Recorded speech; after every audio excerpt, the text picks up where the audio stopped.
In the face of natural disasters, pandemics, conflict, a sudden personal crisis, the need for rapid, compassionate mental health support becomes urgent.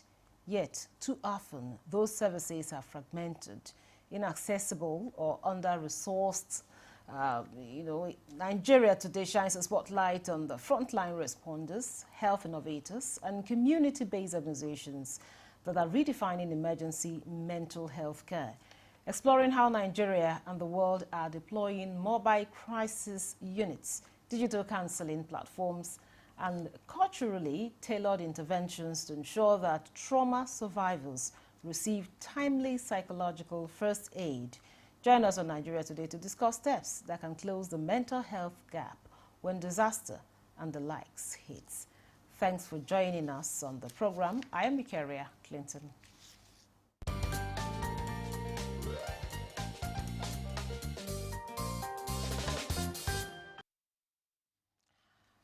With me in the studio for the conversation around mental health and access to services in emergencies is Dr. Muftau Mohammed. He's a consultant psychiatrist in the University of Abuja Teaching Hospital and also founder Safe Brain Organization. Safe Brain Organization is a non-profit organization dedicated to the mental health of children and young people. It's a pleasure to have you on Nigeria Today. Thank you for having me. Yeah. Joining us via Zoom from Chicago, USA is Chime Asonye. He's the founder, Nigerian Mental Health. It's a pleasure to have you on Nigeria Today. Thank you. I'm glad to be here today. So I will start with you, Dr. Mohammed. Now, tell us, how does, or how do emergencies, such as conflict, natural disaster, or pandemics impact mental health? Well, thank you very much. We do know that even outside of pandemics or any natural disasters, mental health conditions are really common. The World Health Organization estimates that 1 out of every 4 people is at risk of having a mental health condition in their lifetime. And over 90% of those who need mental health care are not having access to evidence-based medications or psychosocial interventions, especially in low and middle-income countries. Well, but in the context of disasters, pandemics, armed conflicts, displacements, events occurring due to effects of climate change, flooding, and all of that, the risks are even higher. 1 out of every 4 people may have 5 people may have a mental health condition, depression, anxiety, PTSD, and all of those. So disasters really increase the risk for mental ill health. Okay. Now, Chime, having heard what Dr. Mohammed, said about disaster being, kind of a precursor, right, to it can impact mental health negatively. Increase the risk of having a mental health condition. Okay. Now, tell us, why is mental health, often overlooked during emergency response and recovery efforts? Mental health is often overlooked because it's not been mainstreamed largely in conversations around humanitarian response or around disability. Very unfortunately, when we think about humanitarian emergencies, we think about it in the context of food, we think about it in the context of water, we think about it in the context of infrastructure. And infrastructure and bones can be rebuilt, but oftentimes it's hard to normalize or think about mental health. And we could think about it in any regards. We could think about it in the context of the right to health, which is physical, social, and mental. A lot of funding from governments do not go to things like mental health. And so largely it hasn't been part of the conversation. And there's, just to follow up on the good doctor's statement, we have to think about the barriers that this kind of thing creates. The stigma, unfortunately, when folks are kept silent, are not part of the rebuilding process, because people often in humanitarian crises or emergency situation become dehumanized, and mental health can help uphold their dignity. You have frontline workers who are often grieving, and those are individuals who are supposed to giving care, but they're impacted by mortality challenges and fatigue. Mental health can help strengthen that resilience. And then often in these challenging times, there's economic decline, which makes it hard for individuals to access services. So today's World Mental Health Day, we're actually honoring mental health and humanitarian emergencies. So it's great to have this conversation, but we have to remember that mainstreaming mental health is key to building back better. It's not just people's physical health, but their mental health, and we have to be thinking about society and our demographics of overall well-being. Okay, now before I let you go, Chime, of course, we've talked about mainstreaming, this whole talk about mental health, not just talking about it by the side. Now, what are the common mental health challenges people face during emergencies? It's good to talk about this so that we know, the areas that we should actually, focus on. Yeah, so let's think about the emergencies that Nigeria has faced most recently. We faced flooding, for instance, in the Northeast, and that has caused issues of that's caused issues like real-time delays in terms of acute distress. There's a study from the Nigerian Humanitarian Response Plan that indicates that 63% of affected children actually were impacted by things like anxiety and PTSD. You have the floods that are immediate that cause environmental distress. If you think of things like COVID-19, you saw isolation-based anxiety. So that was widespread chronic distress. You saw the gender desperate impacts. There was a statement from the World Health Organization head about the increase in domestic violence that caused anxiety. You saw the depression from things like loneliness and economic loss. And you see those lingering impacts still unfortunate. And that has impacted things like overburdened our health systems. There's been a lot of misinformation that caused increased stigma, etc. You see the attacks, the insurgent attacks that have led to different chronic intergenerational trauma. PTSD has been mentioned before, but the violence and loss really has led to collective grief. And so that insecurity makes these zones often inaccessible to individuals. It often overburdens the health system and also causes other infrastructural stress that has led to what has been discussed before, the 90% treatment gap. So we need to make sure that we mainstream some of these challenges and psychological support within our mental health planning so we can help resolve and disrupt that treatment gap that we see for the most vulnerable communities during these really sensitive periods in people's lives. Okay, now coming back to you, Dr. Mohammed. Okay. Of course, Chime has touched quite a lot of things that could also trigger the mental health. Of course, what we have, a lot of both disasters and pandemics that we've experienced in the past. Now, having been in the teaching or in the hospital for quite a period, how would you say we are faring in terms of dealing with this issue, talking about mental health in Nigeria? Well, there is quite a bit of commitment in terms of the government efforts in supporting mental health. Having the Mental Health Act, passed. So we now have the Mental Health Act with strategies to support the mental health of the population. But what is really needed now is to see how that can really be implemented across all the states of the Federation. Some states have made efforts to domesticate the Mental Health Act to provide access to services, including services for people affected by humanitarian crisis.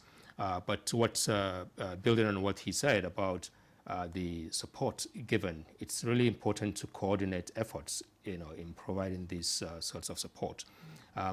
Often, even before any disaster strikes, people have their resources, local resources on how they deal with distress, how they support themselves when they are in distress. and even when the disaster strikes. So it's important that efforts try to build on those resources communities already have, and that's one of the guidelines, in the Interagency Standing Committee on Mental Health and Psychosocial Support, to ensure that people's sense of agency is supported and they are able to have sense of self-efficacy, and be agents in their recovery.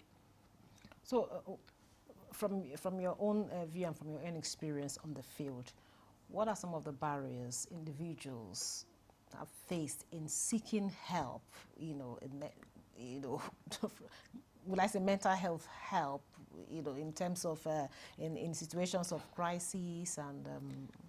Yeah, so a range of factors, barriers to access to mental health care. We said earlier that over 90% of those who need mental health care don't receive it, especially low resource settings. So one of the major drivers of this huge treatment gap is stigma. Stigma related to mental health conditions is one of the major factors, that prevents people from access to care.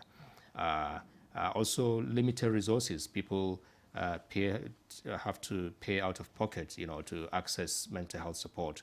And when people are traumatized, they experience disasters and have lost properties and lives, their economic situation can be affected, and that can affect their ability to access care. But another important reason is the people's conceptualization of the cause of their illness. If people feel depressed, for example, or feel anxious, they tend to attribute it to a spiritual causation, for example, and accordingly, they would want to access spiritual intervention. So they visit the spiritual leaders, to access care. And that's why even out of humanitarian setting, the duration of untreated illness in Nigeria is up to 6 years, meaning from the time an individual develops a mental health condition to the time they access evidence-based support, it's about 6 years. So and within that time, a lot of damage would have been caused, including loss of productivity, which can affect long-term prosperity and all that. Okay, so Chima, earlier you mentioned the stigma people face when they come up with these, when they notice that they have mental health issues. So how do we deal with these kinds of issues? Because quite a lot of persons would want to remain silent. Even the family members don't want people to know that, okay, my family member is going through one thing or the other, or even they just, live in denial. So how do we deal with these issues? Like maybe you have someone that's going through one thing or the other. How can you help? Specific to stigma is a huge challenge when it comes to Nigeria, and especially stigma as it comes to faith. We need to engage faith communities, which is very, very key. If you look at the top 5 things that people think about, Nigerians think about when it comes to mental health issues, 2 of them have to do with faith, according to a study from Appy Poll and Manny. So we have to engage faith institutions, which is very, very key, because that's often a gatekeeper for how individuals perceive or think about psychological distress. So doing things like mental health first aid trainings with religious communities such as Christians and Muslims, etc., talking and incorporating individuals within the faith and leadership community in conversations around implementing the Mental Health Act that was just mentioned. And this is very, very key. One of the key provisions of the Mental Health Act is 3 things that are supposed to be established. A key thing is a human rights committee. And unlike other mental health acts around the world, Nigeria is very novel. It recognizes the place of traditional authority and religious authority. And so there's supposed to be a faith or traditional leader on the Human Rights Committee that can help bridge that gap to resolve stigma. Unfortunately, that committee has not been set up. There also hasn't been a Department of Mental Health, which is very critical so we can instantiate the gains of the Mental Health Act. So we applaud the federal government for its work, but now it's the business of implementing ACT by creating things like a Department of Mental Health and a Human Rights Committee. We also need to have public awareness campaigns. Nigerian Mental Health is how we have a coalition of partners of over 50 plus mental health organizations based in Nigeria, focused on trying to increase awareness, destigmatize mental health conversations. And another way we can destigmatize mental health conversations is not criminalizing it. So right now in Nigeria, if somebody attempts suicide because of mental distress or crisis that are going on in their life, they can be subject to a penalty of up to a year in prison. We need to give people support and not put them in jail, especially when they're going through one of the most vulnerable times in their life. So we have a bill that we're working on with the Nigerian Suicide Prevention Working Group that has been introduced to the National Assembly early this year. For first reading, we're trying to push it for second reading. People can join our website, www.nigerianmentalhealth.org, to help sign our petition so we can decriminalize attempted suicide. When we have these things criminalized, unfortunately, data can't be collected on it, and we can't work to incorporate issues of mortality when it comes to someone taking their own life into emergency response. So we want to increase self-helping and self-seeking behavior. And the World Health Organization indicates that when you decriminalize attempted suicide, then it could be an important step to tackling stigma, but also giving people the resources they need. Thank you very much, Chime. Well, we'll take a short break now. This conversation will continue after the break. Don't go away. Of the ruling is also dependent on another aspect or another arm of government. Nowhere in the world will allow under digital economy for banks not to be dispensing domestic currency in that economy. What will make this one different? We want to know what they do as occupation. All of these are attributes that are questions have been designed to investigate. In a few days to come, you see that we are all around their own crannies and everywhere in Nigeria, telling people to cooperate. Welcome to Nigeria Today.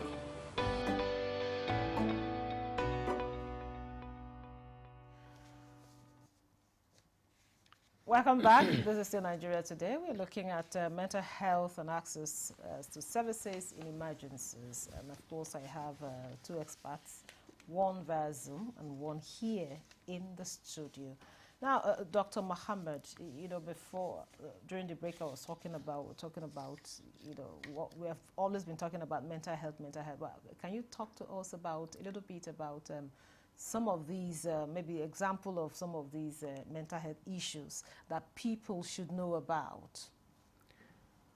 Well, mental health is a continuum, you know, from having mental health, you know, perfect health, and or having an illness at the other extreme. But of course, we all hover around these two extremes. So if you feel sad, for example, you know, as a result of something that happens, something that happens normally, and it's a normal response that we get over. But if you experience excessive sadness that, you know, continues for 2 weeks or more, for example, and having other symptoms that losing interest in activities, having, you know, affecting your ability to function normally, you may be having depression as a diagnosis. Okay, other things are anxiety, or having hallucinations, hearing voices of people that are not there, others are not perceiving those. You know, those are symptoms of mental health problems. So different kinds of problems exist, but a constellation of all of them, of given symptoms, will qualify for a diagnosis. So it's not all mental health symptoms that are really a diagnosis of mental health condition. Yes, because when you immediately you say mental health, the ordinary man on the street just thinks about somebody that is mad.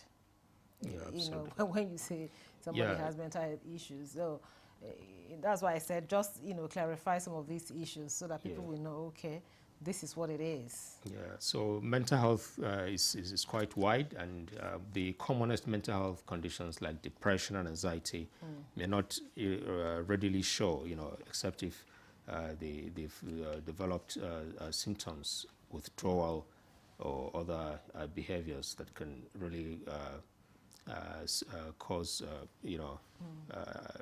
people to pay attention to them. Okay, now back to you, Chima. How can government and humanitarian agencies, improve the integration of mental health services in emergency response plans? Sure. I think that there's a couple of things here. The first thing is we need to execute what we have on the ground right now. Nigeria is going through massive reforms when it comes to mental and behavioral health.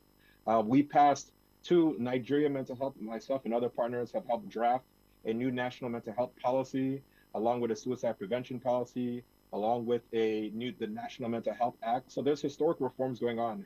And in the 2023 new national mental health policy, which was done after a decade of dormancy of the previous policy, that revised policy actually integrates things around mental and psychosocial support in emergencies. So we need to go back to things like the mental health policy, make sure that they're executed effectively, and make sure that we're really following through on our emergency response plans. There's also international guidance.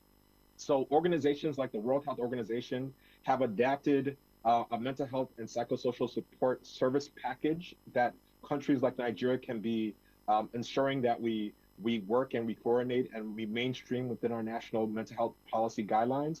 The third is data and surveillance. So one of the things that we have a health infrastructure in Nigeria, tracked by things like the National Nigeria's Disease Council and public health infrastructure. If that's why when you hear there's an issue of malaria or something like that, that rises to the public health emergency, and then there's guidance. That same sort of infrastructure is not part of mental health and challenges. If you see there's a suicide epidemic or a mental health crisis, that's not currently integrated in our public health infrastructures and disease surveillance. It needs to be. The minister this year actually made a commitment to help with that mainstreaming. We need to make sure those commitments are followed through. And then when I said about enforcement is very, very critical, we need the Federal Ministry of Health is supposed to have annual reviews of things around mental health. We need to see where things like those mental health annual reviews are. We need to make sure that things like the suicide decriminalization was actually adopted in the mental health. The mental health suicide prevention policy was adopted by the Health Council. We need to make sure that's implemented. And so decriminalizing attempted suicide would certainly help. And then the final thing is we need budgeting. So all these things are talk. The Mental Health Act has a fund for a mental health budget, but currently that fund has not been created. And Thank you very much, Chime. And Dr. Mohammed, just 30 seconds, in 30 seconds. As he was talking, I was wondering, do we have enough trained professionals, to handle the mental health issues we have in the country? And how can we strengthen the mental health, system to ensure that it is resilient and can handle the cases we have? Yeah, absolutely. We know 90% of those who need mental health care are not having access, and 1 out of every 4 people at risk of having a mental health condition. But we have limited number of professionals. In Nigeria, for example, we have 1 psychiatrist per our million population, so 1 per million. So which is even the lower or limited in other members of the multidisciplinary mental health team, like the clinical psychologists. Thank you very much. Thank you very much, Dr. Muftah Muhammad, consultant psychiatrist at University of Abuja Teaching Hospital, and also founder, Safe Brain Organization. Thank you so much for coming on the program. Thank you for having me. And we also had Chime Asonye, founder, Nigerian Mental Health. Thank you so much for coming on the program. Thank you for having me. And thank you for being part of the program. I'm Victoria Clinton. You have a wonderful weekend.